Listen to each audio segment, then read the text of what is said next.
conforme yan, no, kung tatagal yung bakbakan ng Iran at of course Israel. Pero may mga indikasyon na baka matigil yan dahil medyo natauhan yung actually ang Iran. No, hindi lang yung atake mismo ng Israel, no, na nakikita natin mga eroplano. Nagulat rin yung Iran kasi madami doon sa mga atake na ginawa ng Israel sa loob mismo ng Iran.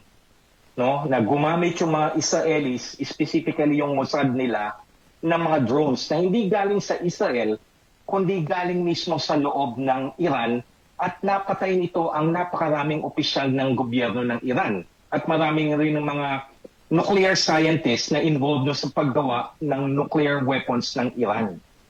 So actually, nagpahayag na ang Iran na willing silang bumalik doon sa negotiating table with the United States, no? Pero tignan natin, no? Kasi ayun na yung nakikita, no?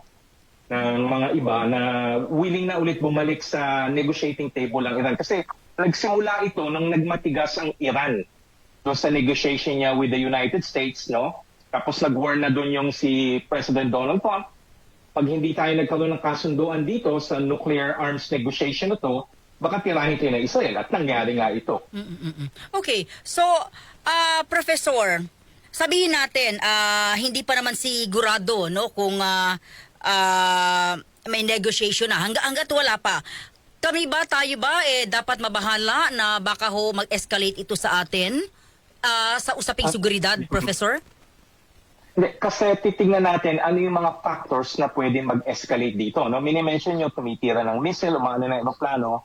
Buti na lang, walang border ang Iran at of course Israel. Wala silang common border na pwedeng mag-escalate itong conflict from tinatawag nating long-range attack ng aeroplano at mga missiles into actual land operation. Wala. No, dumadaan yung mga Israeli planes, dumadaan sila ng Jerusalem, ng Jordan, dumadaan sila ng Iraq bago sila makarating ng Iran. Ganon din yung Iran. Pangalawa, no, na factor na maaring mag-prevent ng escalation nito, walang mga bansa sa Middle East, no? Kita natin, tahimik ang Saudi Arabia, tahimik ang Jordan, tahimik ang United Arab Emirates, tahimik ang Qatar, no? Tahimik ang Kuwait, tahimik rin ang Iraq. Walang sumakampi doon susuporta doon sa, even Turkey, no? Doon sa Iran,